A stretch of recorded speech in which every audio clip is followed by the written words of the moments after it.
Welcome to today's webinar entitled Discovering Careers in Computer Science. Today, we are pleased to have 5 Iowa professionals in the computer science field to share their career story and answer questions you may have pertaining to a career in computer science. My name is Jeff Beneke, and I'm with the Northeast Iowa Governor STEM Advisory Council. It is my pleasure to serve as your moderator today. Please share with us the company you work for and your role at the company. Abby. Hello, welcome. So my name is Abby Wood. I'm the Senior Director of Operations for Digital at Jack Henry & Associates. All that is a fancy way to say that I lead several teams that implement and support the products and services that we offer at Jack Henry.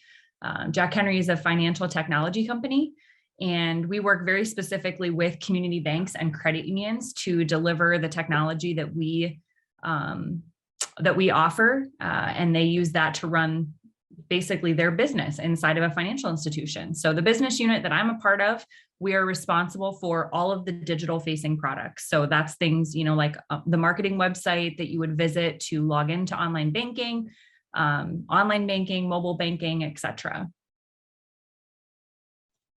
Thank you, Abby. Ben. Hi, everyone. I'm Ben Schaefer. I am a professor of computer science and computer science education at the University of Northern Iowa, involved with teaching potential CS majors and teaching a lot of high school teachers around the state of Iowa. Thank you, Ben. Dale. What's up, everyone? My name is Dale Campbell, and the company I work for is my own company. It's called Positive Productions Plus, and we're a media creation company. I am a 3D animator by trade and by heart, and an IT professional.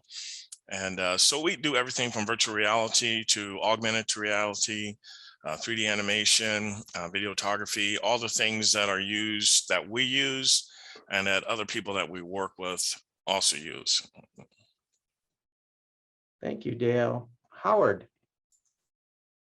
Hey, good afternoon, everyone. My name is Howard Samron. I am the IT supervisor at United Equipment Accessories in Waverly, Iowa.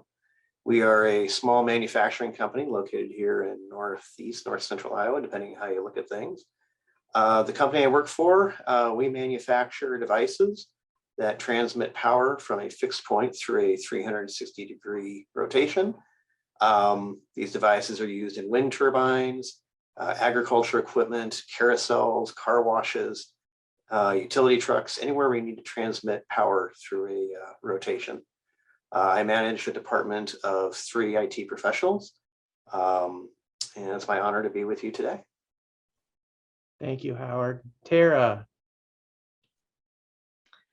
Hello, everyone. My name is Tara Sant. I currently work at John Deere, and I'm the product owner for the networking team. So we follow agile processes where we have small development teams that work on different things. The team I'm on now, the networking, we define how the controllers on the vehicles will talk to each other.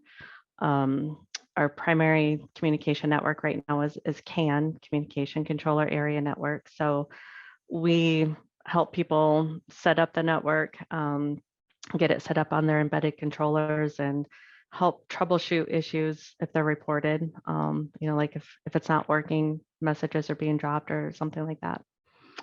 Yep. Thanks, Tara. I'll ask the next question for you. Okay. And Tara, this is for you. Briefly share with us your journey in the computer science field.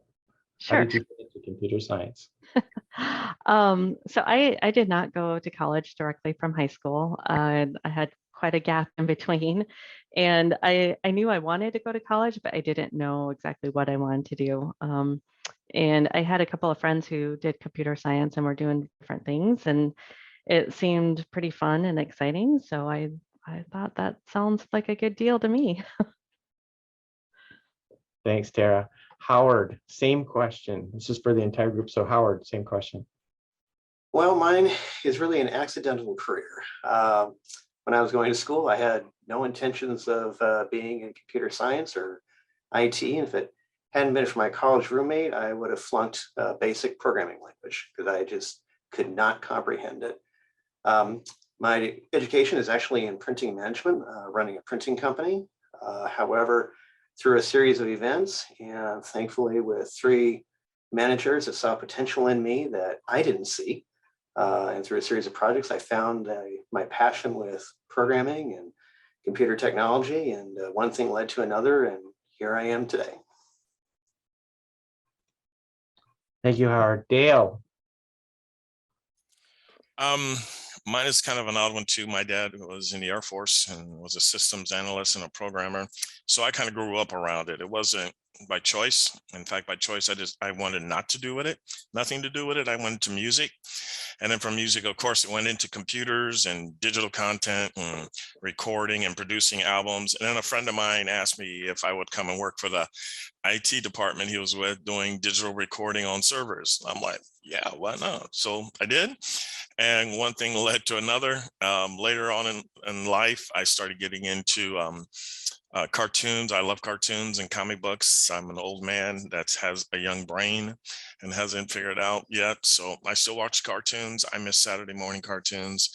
And yeah, so that was my journey. And then so it just led one thing to another. And I'm now doing what I love. Thank you, Dale. Ben, same question. So, listening to the previous folks, maybe mine was a little more focused and purpose driven from the very beginning. I'll show my age here a little bit. When I was in 7th grade, my dad bought a home computer, and at that time, that was a real anomaly that we would have a computer in our own home. And the computer did basically 2 things, right? Word processing and spreadsheet. But I wanted to do stuff with it. There weren't video games out for it yet at that era. So I taught myself to program in BASIC on that computer, and really got to the point where I enjoyed messing with the computer because I'm lazy and I want to make the computer do things for me. And I tell that story a lot in my classrooms. And so I graduated from college to become a teacher. I taught middle school math and science for a number of years, but I was always tinkering with programming. And in fact, my summer job while I was a teacher was writing educational software. And eventually I went back to graduate school, started studying artificial intelligence, started studying recommender systems that power e-commerce, and eventually found my way into the faculty role of computing and teaching of computer science. Thanks, Ben. And Abby. Thank you. Yeah, so I think what's really important to hear after being the last one to go through and talk about my journey is that there's not just one way to get there. And it's important to kind of remember, all of the avenues that you can get to, working in the computer science field. And those things are not always going to be, I guess maybe just a straight line to get there. So I think that's really cool. So for me specifically, I actually haven't always considered myself necessarily in the computer science field altogether. I definitely technology, but I didn't, like many others, have plans to enter this field, which I think is important. And I'll touch on that a little bit more, but I actually started out as a major in communication arts with an emphasis in public relations, and leaving college, you kind of have that decision to make of what are you going to do with this major that you've gotten? Like, what does that mean? I got this major. Now what is the job that I'm going to do? And so, I don't think I made my typical entry into the field, if you will. I first started in my career actually in advertising. And through that job, I met a really wonderful and supportive individual who had just encouraged me to take the next step in my career, and never really anticipating where that would lead me. And found myself working for a startup that, heavily involved in the financial technology space, and really opened my eyes to the fact that there is more to the industry in that, I guess, field, if you will, than just writing code. And, I'm involved with technical things and technology every single day, but it just came to me a little bit differently than, maybe that typical story, like what Ben just shared. So I think that's the beauty of my story, though. I didn't major in computer science because I didn't know that would be a right fit for me. But here I am over a decade later working in this field, and like many, love what I do. So thanks, Abby.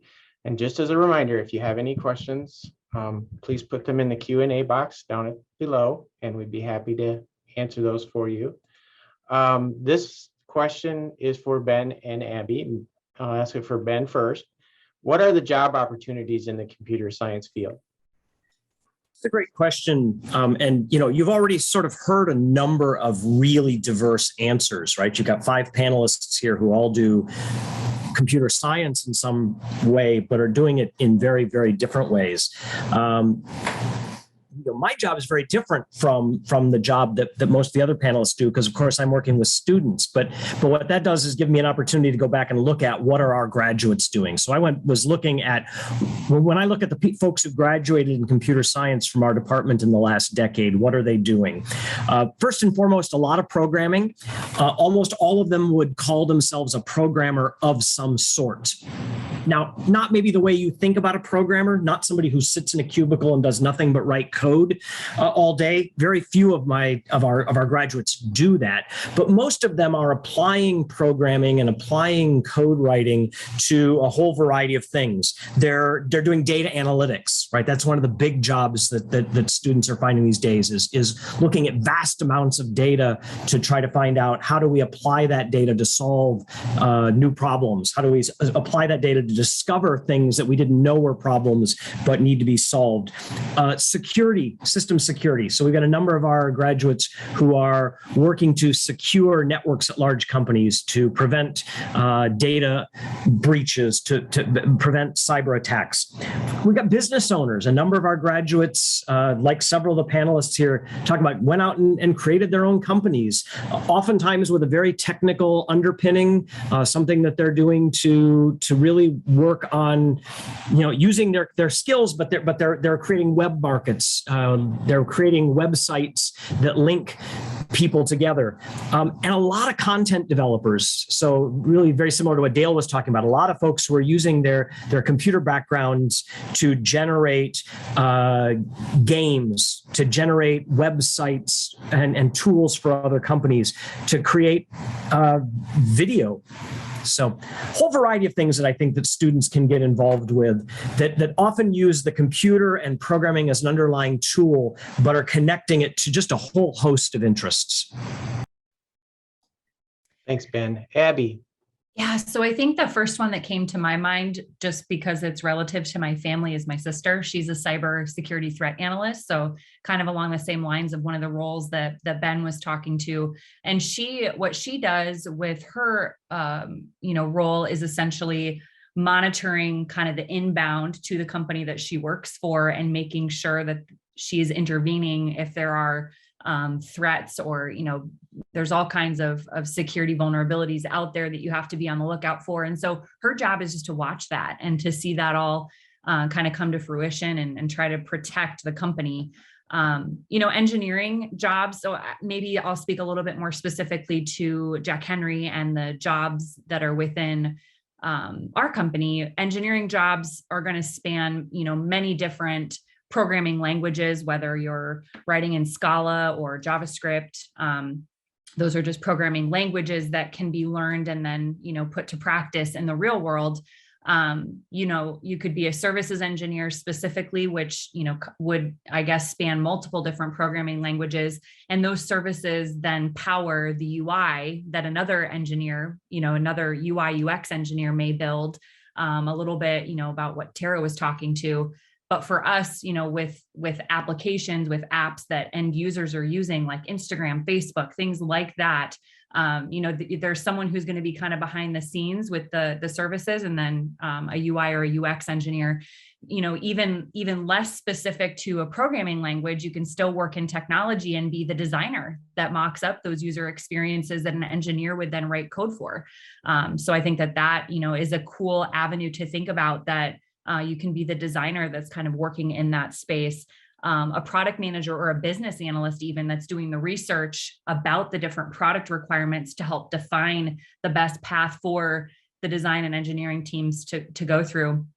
And then if we boil down to, someone who would be on my team, they're technical team members, but maybe not doing the code writing. They're actually implementing the stuff that our teams have built. So they implement and support that and the solutions that we deliver to market. So we really at Jack Henry value all of those kind of pillars independently and then working cross-functionally together. So I would say those would be the ones that I would call out, Jeff. Thanks, Abby. So this question came in for Tara and Abby. As a woman in the computer science field, what challenges did you encounter and how did you overcome them? And Tara, please, first. Okay. I thought about this and I can't really say that I've had any challenges specifically from being a woman. I've been lucky. The company I work with is really good about, I guess, equity, quality training, and treating everyone pretty fairly and stuff. Yeah, I guess except for like a brief time before computer science, I've always worked in a male-dominated field, I suppose. And I haven't really run into any issues, but I can say that there's a lot of resources out there. So our company has internally, they have women-centric groups where women can get together and kind of talk about anything from things related to work to things in their private lives. It's not restricted to work. I also know that there's a lot just in communities around too. There's like in Iowa, there's women lead change conferences and things that you can do with. There's different mentoring options out there for people. So there are resources there if you need help or need help dealing with a situation. Okay, thank you, Tara. Abby? Well, I'm really glad that Tara said something similar because you hear so often about maybe some of the negative stories, and it's so great to hear that, a couple of us here on the call today have been able to navigate this in such a way that we haven't had, maybe extreme impact, if you will. I personally have just been very fortunate, I think, to work with some really amazing people who have been allies and mentors for me, helping me grow in my career. One of those I'm working with today and have been for the last decade. And specifically, he's a male counterpart. He's an ally that I feel like supports me in, my roles. And there's been many, both male and female, who have supported me throughout my career. I come across situations where maybe my gender was used against me. I would say definitely I've encountered that, but have felt very lucky to have very supportive people around me who don't stand for that type of behavior and mistreatment. And so that's been really wonderful. And,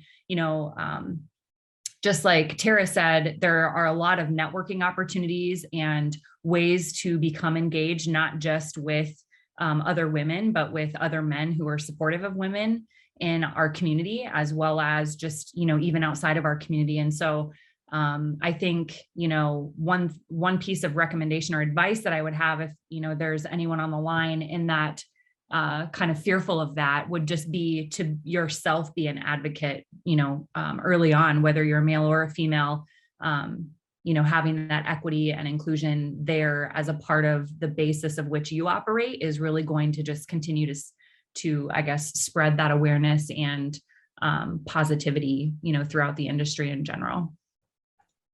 Thanks, Abby. So a question did come in for Dale, and as a minority, what challenges have you faced and how did you overcome them? I think the biggest thing that I learned, and I still do it, when I wake up every morning, I have a sign that I read, and it simply just says, love what you do, which I think is important. And then the other thing, I just always remember my father as a systems analyst and a programmer in the Air Force in the 50s. And that is just to have a never give up mentality. As long as you have a never give up mentality, I think you can succeed. Now, have there been situations where my color has come into play? Absolutely. And I'm 64 years old, so that goes into it a lot more. I've had a lot more time to experience some of these difficulties. But, like the ladies were saying, I was very fortunate. I had, and in my situation, one person in particular that really believed in me always gave me the opportunities to shine. But yeah, sadly enough, and I'm sure both women have had them too. Sometimes you just kind of block it out because it gets to be a normal part of everyday life. And you're like, okay, yeah, he's an idiot. But yeah, it happens. It's sad, but the thing is I think you just have to keep that never give up mentality, never allow the words of other people to harm you so much that it changes your life. And so, yeah, answer yes. How do I overtake them? It's a mental, it's a conscious mental thing. When you know there's a barrier that you're going to have to battle through, it's a lot easier because you're ready for it every day. Thank you, Dale. So our next question is for Dale and Tara. Share with us an exciting project you have worked on in computer science. And I'll go with Dale first. This is funny because when I saw this, I really had to fight with myself because I just got an absolutely unbelievable opportunity in the last 60 days, and I'm under NDA, so I can't give names and everything. But I'm doing like a medical 3D animation for a brand new company that is an offshoot from another company from in the 70s because of a brand new cure that they found. And it's just a weird way that we found each other. They've asked me to do the 3D animation showing the process of this new biotech thing. I don't know it's kind of hard with an NDA. I really want to tell you guys everything because I'm so stinking excited about it, but I can't. But yeah, 3D animation biotech, really awesome. Thanks, Dale. Tara. Yeah, I had to think about this one too. So I've been with Deere for 14 years and worked on a lot of different projects. But probably one that stands out the most is about mid-career. I was in an automation team where we were working on the vehicle side automation that, allowed other devices to tell the tractor, in this case, what to do. So during the time I was on this team, we were working with third-party precision ag groups, and also with our own internal solution group for what was called machine sync. But the precision ag was GPS companies, basically. So they'd put a GPS receiver on the tractor, and then farmers really want the straight lines when they're planting and spraying and stuff like that. And so this precision ag helps them. And people don't drive super straight. I mean, it might look like it, but it's wavy when you look at it on a map. So these GPSs would just do straight turns. So I got to work with a bunch of different companies. And then the internal John Deere one was machine sync. So that was the combine telling the tractor pulling a grain cart where to drive in relation to the combine so that it could unload grain into the grain cart. I remember going down to the test site down outside of Des Moines and sitting in the tractor and turning it on, and the tractor just like taking the sharp turn towards the combine. And it took me a few times before I didn't have that knee-jerk reaction to turn the steering wheel away. But it was kind of fun sitting in there once I got used to it. So when the combine turned, the tractor turned, and it just stayed right in sync with it. So, and that's out in production now, but those were fun projects, those automation projects. Oh, and it allowed me to travel. So one of the groups that I worked with was in Australia. So my manager was like, "Hey, we need somebody to go to Australia." And I said, "Sure, I can go." He's like, "Check your schedule." I was like, "No need, I can go." So that was a fun time there too. Thanks, Tara. Our next question is for Abby, Ben, and Howard. What skills, and I'll even add education, are important for someone in this field to have? So Abby? So for me, I think some of these maybe don't apply just to this field, but I think time management is a big one. Problem solving skills, kind of using your analytical skills, good communication skills. And then, you have to be collaborative and, have teamwork kind of as a high priority for you. I think those are all really important, as you work in any field, but even specifically in computer science or technology, you're going to be working with a lot of other teams as well that are doing different things than you are. And so you're going to kind of be putting a picture together, a full picture. You'll just be a piece of that puzzle. And I think it's important to be able, that collaboration and that teamwork is really critical in helping solve problems, understanding that other people are doing, different tasks than you. And I would say those are probably the top ones that come to mind for me. Thanks, Abby. Ben? Yeah, so Abby said several of the things that I think are important, and I'll repeat one or two and word them slightly differently. Problem solving, absolutely. Flexibility. I think most people in computer science and the IT field will tell you no day is like the next. Even when you're working embedded in a project like Tara was just describing, where you're working long term on something, every day just brings something a little bit new to the table, and you have to be willing to roll with those changes and adjust with that. You've got to be able to learn new skills and different skills very quickly and very much on the fly. You have to be willing to say, I don't know, but let's track this down and let's figure it out. So the ability to go in and read documentation, to research a specific rule about, the banking industry or the agriculture industry, to understand what the software you're working with is going to entail.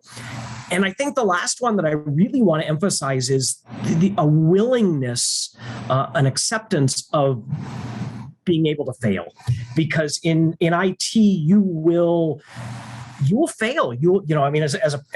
Even as a new programmer, you try to write some code and it doesn't work, and the compiler spits out errors, or it works and you hand it into the teacher and the teacher says, well, no, but you're missing this. And the students who I see immediately take that personally and shut down are the ones who end up not lasting very long in the discipline. But the one who see that as a challenge and as a problem that they want to tackle. And so if you're afraid of failure, that's problematic. But if you're willing to take those bumps in the road, because that's what they are, it's not long-term failure. It's a bump in the road that you need to be able to overcome. Employees who can do that tend to succeed very well in the long run. Thanks, Ben. Howard? I think the folks stole my thunder there, because I 100% agree with everything that they have to say. I would say, though, that there's no such thing as failures. There's mainly trips and opportunities to learn. We never look at things here as a failure. We look at things as, okay, well, yeah, we messed up on this a little bit, but here's what we learned, and here's what we can apply to this problem and the next problem. Logic, troubleshooting, very, very important. As I mentioned earlier on, I couldn't, find my way through basic programming class that saved my life. But actually working with spreadsheets, again, as part of my business training and working in printing companies, I had to do a lot of data analysis and learning to write formulas and if-then statements and VLOOKUPs started to get my mind working on how logic worked. And it just kind of became a snowball effect. And I found that, wow, this actually is really cool stuff, because there is a right answer. One thing I think is important is, and was touched on, I think, by Abby, is the communication side. It's very important that you also concentrate on those soft skills, English, grammar, communication. In my role as a manager, there are so many times where I'm having to communicate technical concepts to a non-technical audience. And it's one thing to talk among your peers with a technical subject, but to try to talk with your executive management as to why it's important that they install this particular cybersecurity practice and policy in place and how it's going to protect the organization, that can get challenging. So it's important you have those soft skills also that you develop. Thanks, Howard. And Howard, the next question is for you as well. What do you like about your job in computer science? Learning opportunities, and it is different every day. Just when you think you have things figured out, you don't. And that's cool. That's the neat thing about it. Especially in our business that we're in, IT provides data for the business. Our business wants to be making data-driven business decisions. We don't want to be guessing. We don't want to be basing a decision based on the sun or the moon position. So it's important that we capture data accurately. It's important that we report data accurately. And the tools for doing that are ever changing. Just look at how much cloud has taken into our, come into our lives now as IT professionals. Just this past year, I got involved with cybersecurity and trying to bring our company up to standards where we could even begin to talk to the Department of Defense. It's amazing the hoops you have to go through just to even begin a conversation. It all came from learning. Again, my education is in printing management. So you got to be able to learn. You got to be able to do those things. And again, it's new. It's enjoyable. I love learning. School never ends for me. I'm always learning new stuff. So for all you kids out there, when you think you're done with high school, you're never done. It's just the beginning, but enjoy the ride. Trust me, you're going to love learning, especially in computer science. Thanks, Howard. Tara, same question. Yeah, a lot of the same answer. It's fun. And I personally never planned to be at John Deere, so I had no idea that I was going to be driving tractors and evaluating how it shifts or how the radio works or different things on a vehicle. But yeah, what I like about it is all of the opportunities. There's so many different things that you could be doing with a computer science degree. So many areas of focus that you can do. I actually this year am also heading towards cybersecurity. I just started studying that this summer. And then the problem solving. It's a rush when you've been working on something and it finally works. And I don't know about anybody else, but I have definitely been at my desk and going like, yes, before, because it's pretty exciting when you get something working finally, or maybe for the first time or something like that. So, yep. Thanks, Tara. Dale, same question. Yeah, it's funny. I think we all have the same thing. For me, I even made a note and I almost scribbled it out because everyone said it. It's just new every day, It's an absolute thrill ride, roller coaster, and adventure. I love it. Abby talked about it a little bit. The other thing I really love about it is the team concept, because you really can't. You think you can, but you really can't do this thing by yourself of what we do in computer science.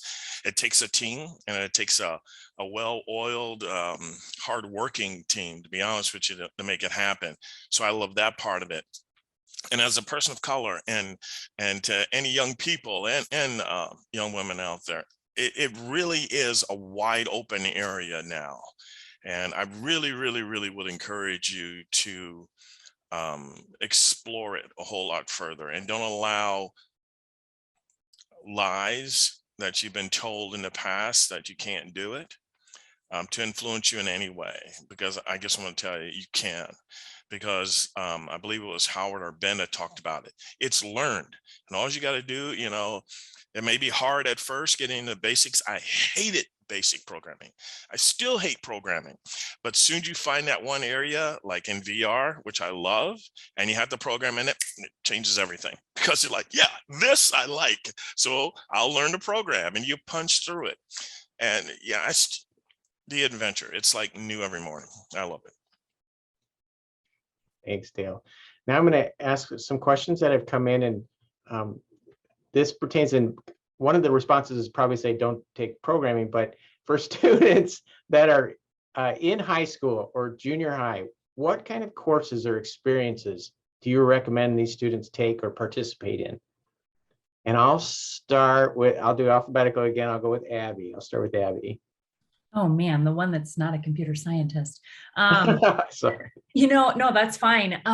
Courses and experiences to participate in high school. I think I don't remember like how they structure the electives these days. I guess it's probably ages me too, but I think anything that you can involve yourself in that maybe goes outside the lines of what you're comfortable with, if there are introductory courses to just learning about computers, or even like what Howard was talking about with like data mining and just, kind of the working in spreadsheets and kind of the word processing types of things, I think any of those will get kind of some good feelers for it. But I think maybe more so than courses, what should you participate in is don't be afraid to reach out and ask to job shadow someone, just to see what the day in the life looks like for them. Because I think that job shadowing or just even having a conversation with someone who is in the field or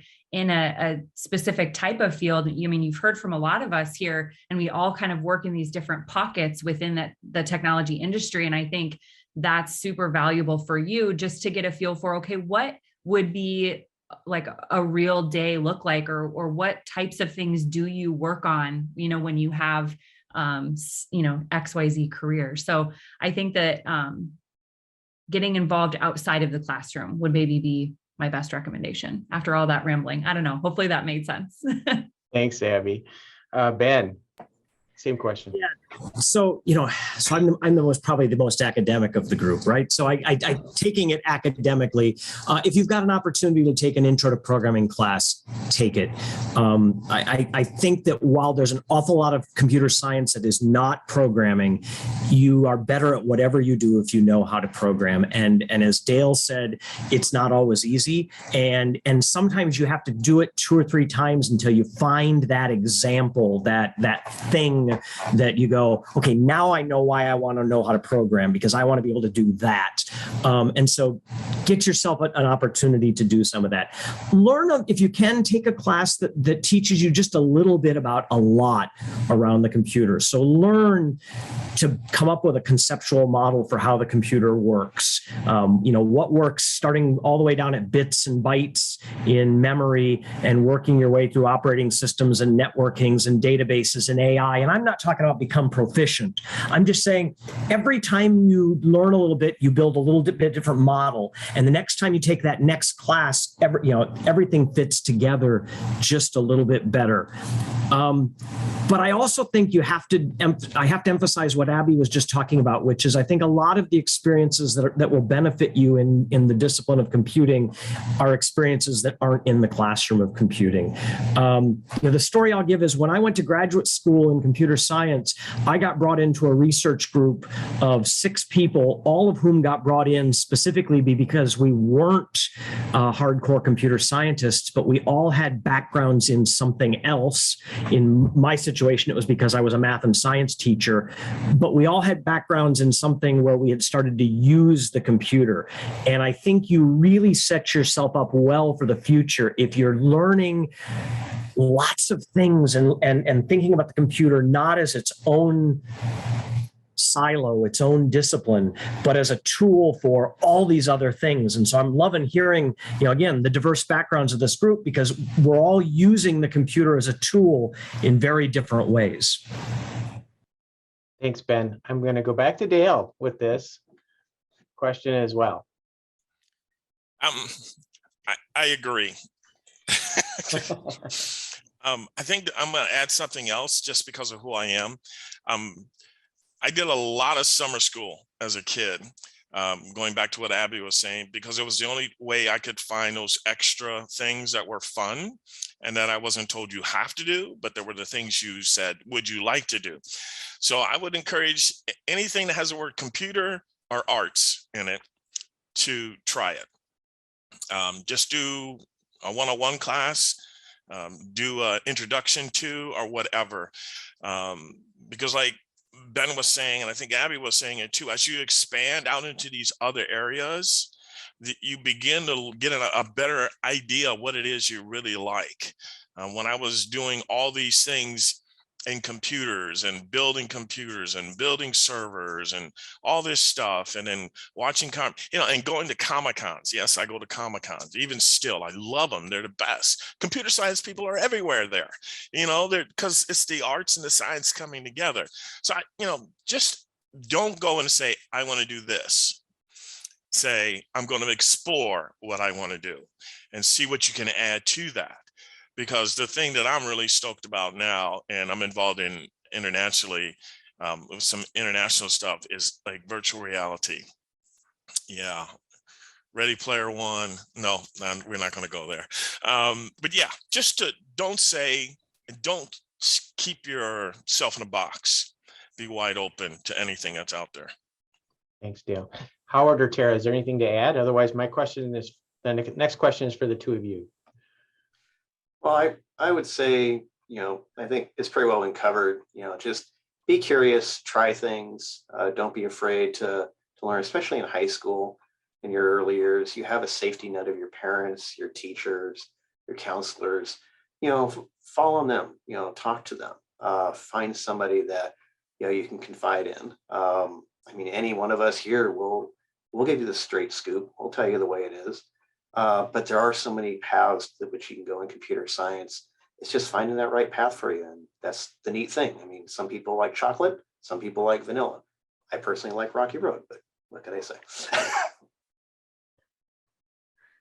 Thanks, Howard. Tara, anything to add? Yeah, I'll say job shadowing is a good idea. I have job shadowed or had people job shadow me before. And then I'll also say there's like little boot camps and competitions and things that are around too that would be fun to do. When I was in high school, I don't remember any programming classes being available, but since then, as an adult, like I've helped coach Lego League teams and junior Lego League for younger kids. And for people who don't know, these are little Legos, or I'm sorry, little robots made out of Legos and then controlled autonomously through programming. And then in college, I remember doing a couple of programming competitions. And I think, I don't know if UNI does, but ISU and some other places do like summer camps. I've seen for Minecraft programming and things like that. So there's a lot that's available out there if you want to get your feet wet. Tara, this next question, I'm going to stay with you. Okay. What does a normal workday look like for you? Right now, a lot of meetings. It kind of depends on what role I've been in. So when I was more of a developer, a typical day would maybe have some team meetings. I think I mentioned at the beginning that we follow agile process. So we use Scrum actually. So every day we have a short 15-minute meeting with the whole team where everybody talks about what they're doing, what progress they're making, any roadblocks that they're having. And then the whole team can jump in on problems that they have. We do some pair programming also in our group. So a couple of developers work together on a story or a feature that they're working on. We do code reviews. So we don't trust, I guess. So every code is reviewed and tested and everything. So there's some of that happens. And then I spend a lot of time also looking forward as the product owner, what the team is going to work on next. So I meet with a lot of different people to find out what it is, what's the next highest priority for the team to work on, and what are the requirements or the needs that need to be met for them for whatever that new feature is. Thanks, Tara. Howard, the same question for you. What's a normal day look like for you if there is a normal day? No, there isn't a normal day. Well, as a manager, I have a couple of roles. One, as a manager, I'm managing the day-to-day workload through the department, and of course, working with our executive management team, working with the business goals, make sure that IT is able to provide the tools necessary to reach the business goals. Then, from a leadership side of things, I'm also there to help develop and lead my people that are working with me. I want them to be the best that they could possibly be. So which means that I'm looking for opportunities to help develop their skills, challenge them in what they're doing, and to grow this department so that, the information technology department at UEA, it's not about me, it's not about any one of us, but we as a group are able to continue providing the services that, this organization needs. Again, in the leadership in this role as a manager, I'm responsible for the budget for the department. I have to answer to our controller, who probably out of anybody in this company would be one that, since she signs the checks, I have the most fear of, because I do want to make sure I get paid here bi-weekly. So I got to make sure that I keep the finances in line, make sure we don't overspend. And then I'm interfacing with vendors, interfacing with our internal folks on their system issues. I'm covering for vacations, even down to the point of going out to the shop floor and helping to replace a computer or working with a user that's having an issue with their email. It's always something new and it's exciting. That's what I love about it. Thanks, Howard. I'm going to ask one more question here, and this is for all of you, and I'll start with Tara. For the young people joining us today, what advice would you give them to start to plan for their career? You may have touched on it. Some of you may have touched on it a little bit before, but do you have anything to add to that? What advice would you give our young people on the line right now? Tara, would you like to start? Yep. I think there's been a lot of really good advice. Probably just, be open. I would also, I don't know if somebody said this, it's probably less important about exactly which programming languages as much as it's important to understand logic and how to break problems down into smaller pieces and work through those. And the soft skills are actually really important as well. But yeah, I would say just be open. There's going to be a lot of opportunities and be willing to change and explore new directions. Thanks, Tara. Howard, same question. Yeah, I think it's pretty well been covered. I mean, it's important you get those intro classes, try it out, be curious. You may not find your path until you're well under one path. You realize, this isn't really the way I want to go. I really want to try, doing animation or computer graphics or something like that, or being designing the next, big network. The one thing I would say though is that, and the one thing that kind of helped me when I was a kid to help me see the big picture is jigsaw puzzles. Every summer, my mom and I would put together one jigsaw puzzle. And what it taught me was that you have the box of the jigsaw puzzle, you had the big picture, and then you had 100, 250, 500 pieces. And I had to be able to take those small little pieces that only had a very little tiny portion of that picture. And I had to be able to try and fit those pieces together either by color or by shape so I can see the big picture. And what we do, or at least I should say what I do, is a lot of times I'm given a big picture by executive management to do this, but they don't tell me what tools to use. That's up to me. I have to go out and figure out what are the tools that I need and what are the pieces I need to make that big picture happen. So I think having the ability to take concepts and abstracts and then form them into concrete methods and processes is important. Again, I just found that for me, jigsaw puzzles help with that. So, Dale, anything to add? Yeah, I'm just going to say it again. Like a new thing is that I found it was really good is to follow people in the field that you want to be in. For me, it started very early with Walt Disney, and then transferred into other areas. But to have that, to continue to have that never give up mentality, because the field that you're wanting to go into is not easy, and it's going to change every day, and it's probably going to change at some point in time to where you're going to click and you're going to get it all. Okay, and so don't give up. Find extracurricular things, like, for example, I don't think anyone can even do this, but I'm teaching a 3D animation class out at NICC. Find something like that. It's just a little 10-week kind of a boot camp, like I think Tara was talking about. Do something like that, but constantly be involved in the field, even if it means going to a Comic-Con or something like that. Constantly be involved in what you want to do, so you're constantly bringing in new things. Thanks, Dale. Ben, anything to add? Again, I think we've said it, but I'm going to restate it in a different way. Don't get too set in your ways or set on a particular path. Recognize that you have to be flexible and things are going to change. And I don't think what we really have said is recognize that 5 years from now, the landscape of computer science is going to look very different than it does today. And so you have to be willing to just, keep following your dreams, but move those dreams as the world around you changes. Abby, final So- comments?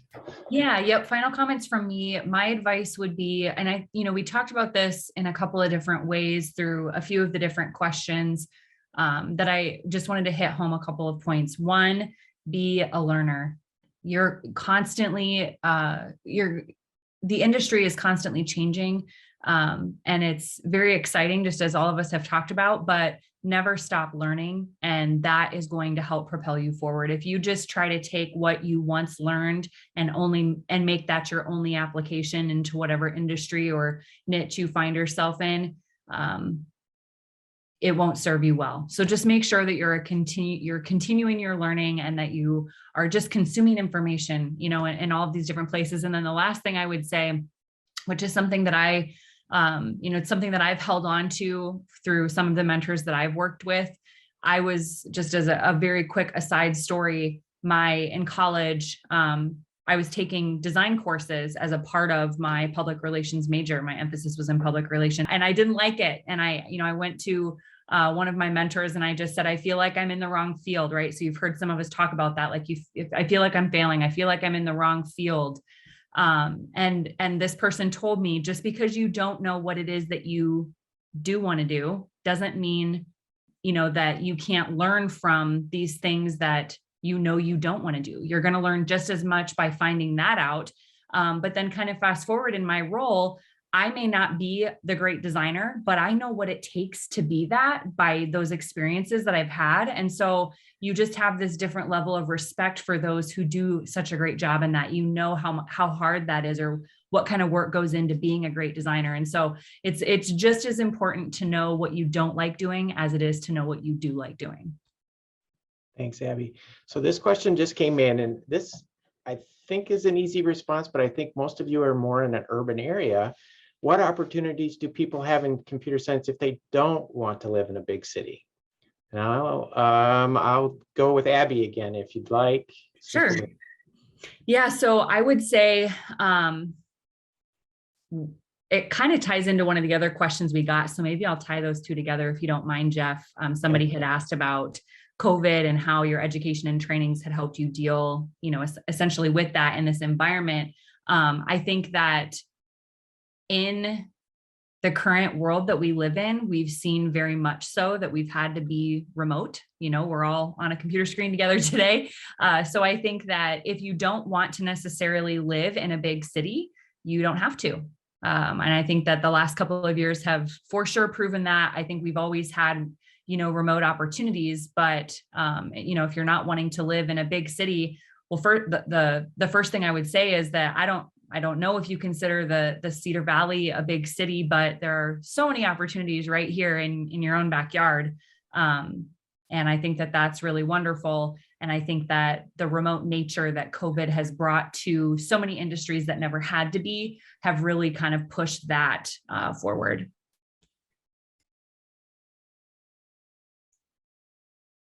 Can I answer? Thanks. Yes, Dale, go ahead.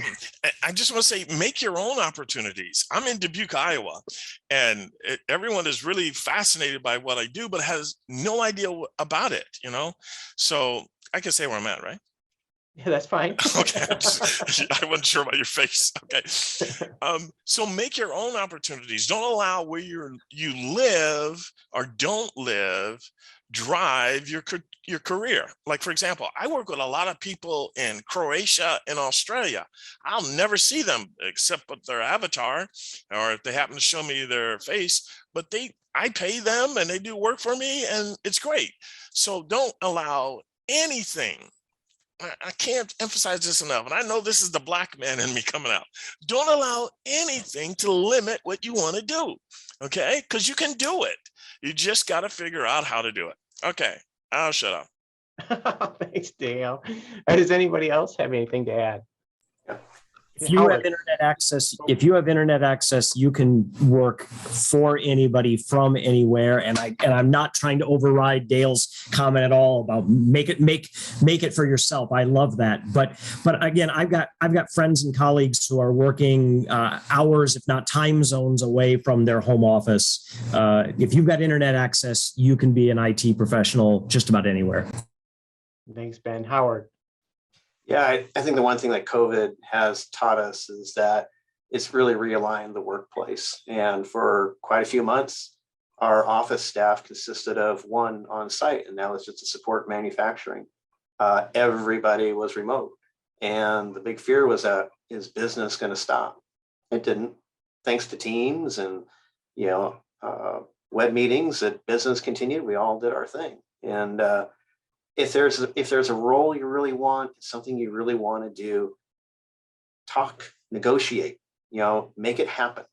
You may need to make some sacrifices. Maybe temporarily you might have to make a move, or you might have to go to the big city. But if you're really good at what you do and your employer sees that, trust me, there will be concessions made, and you can go ahead. And more than likely, with the roles these days, especially in programming, and some of the lesser face-to-face technical roles, I get opportunities from California, from all over the country, trying to recruit me.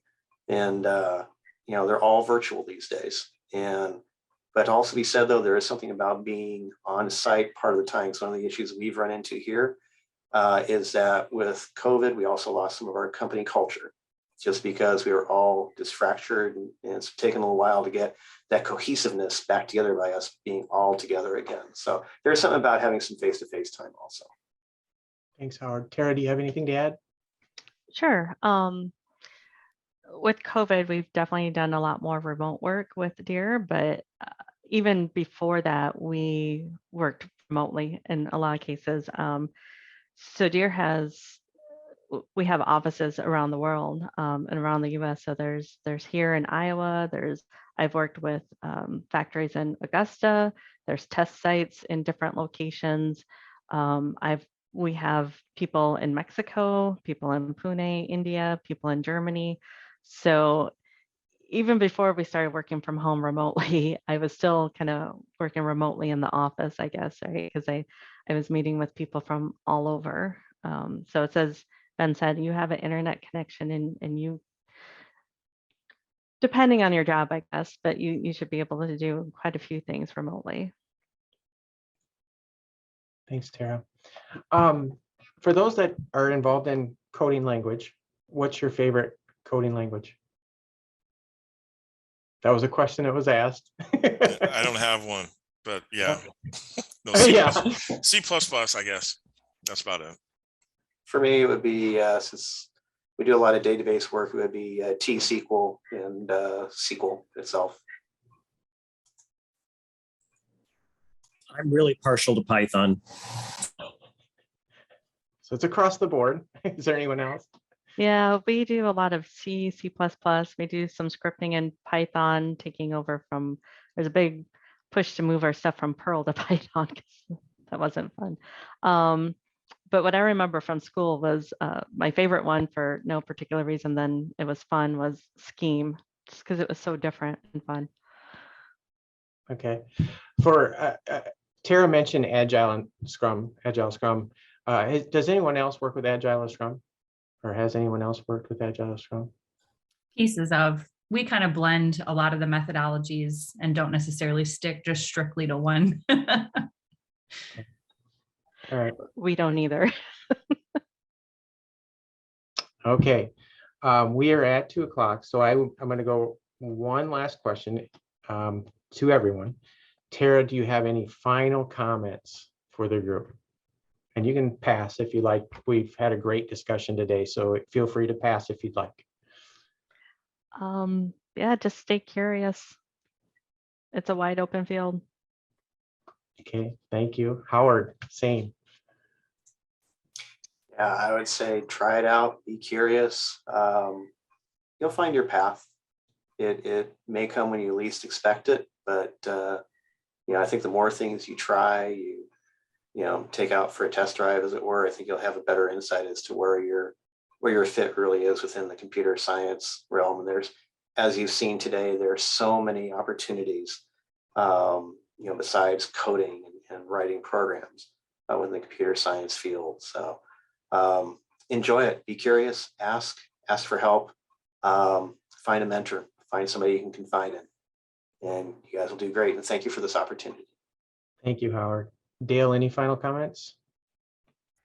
just because it's my heart, and I apologize if I'm taking it home too much. I just really want to encourage people of young people of color to really get into the sciences. I mean, you can really do it in computer science and the arts. I just really want to encourage it, because I don't think it's encouraged enough in our community. So yeah, that's it. Just try it. Thank you, Dale. Ben, same question. Don't be afraid. Don't ever stop learning. Thank you, Ben. Abby?